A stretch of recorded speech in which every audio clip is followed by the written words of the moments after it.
For more than a century, a story has persisted about the skeletons of giants being found in Lovelock Cave in northern Nevada. And for many years, human remains were put on display in museums here and elsewhere, but that changed. Most of the bones and skulls that were once considered to be historical artifacts have been returned to tribes for burial. If oversized bones from the so-called Lovelock giants ever existed, they are no longer available to the public. But their story behind the legend still remains. The I-Team's George Knapp has more. Slicing through the bone-dry Humboldt Sink on a long dirt road, it's hard to imagine that all of this was once underwater. Remnants of a vast ancient lake can still be seen in the distance. For generations of first Americans, this was a lush paradise of tules, fish, and waterfowl.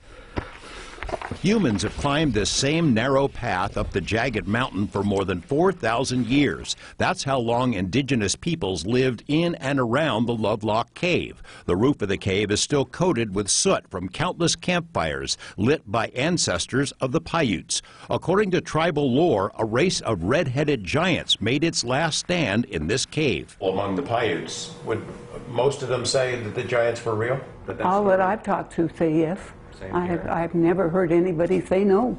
Devoy Monk has spent all of her 80-plus years in Lovelock. Her family's home today houses a small museum, jam-packed with artifacts and depictions documenting centuries of native culture and pioneer life.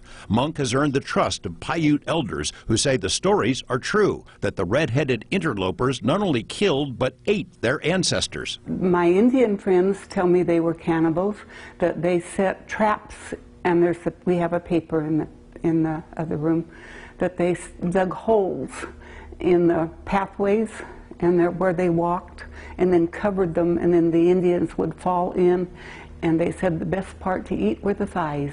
On internet sites and alien-themed TV shows, the gruesome legend has blossomed, but it's hardly new. Versions have been told and retold in magazines, even scholarly journals, for more than a century. Famed Nevadan Sarah Winnemucca first wrote in her acclaimed book that the Paiutes waged a 3-year war against a tribe of red-headed cannibals before trapping and then killing the last of them inside Lovelock Cave.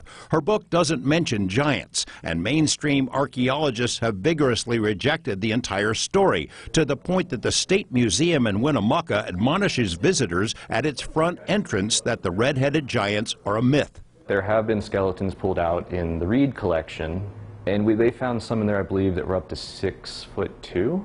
So when you think about that, you know, even back then, 6 foot was a very tall individual. Bill Snodgrass, the curator of the Marsden House Museum in Lovelock, thinks there is reasonable basis for parts of the story. In the early 20th century, guano miners began excavating the Lovelock Cave and uncovered thousands of artifacts, along with mummified remains, including a few specimens much taller than the typical Paiute of centuries past. Later, scientific excavations found troves of native antiquities, along with bones. Some human remains were destroyed. Others were sent to museums for display. A few, Snodgrass says, were consumed in bizarre initiation rituals. He adds there is evidence, including basketry, of an unknown culture that lived near the cave. Records show some of them had red hair.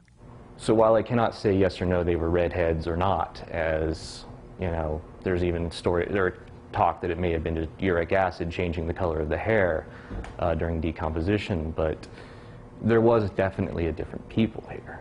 Many, if not most, of the visitors who end up at the Marsden House Museum have questions about the red-headed cannibals. The locals still enjoy the debate. The two of you disagree, but it's a friendly disagreement. Oh, yes. Oh, yes.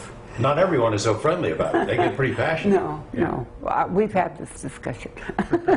He hasn't convinced me, and I haven't convinced him. George Knapp, 8 News Now. Whether the red-headed giants ever existed, visits to the two museums are worth the drive up to Winnemucca and Lovelock. The Lovelock Cave is in Churchill County, off the beaten path, but not hard to find. We do have links to both museums on our website, as well as articles, pro and con, about the Siteka. That is the name given to the cannibal tribe.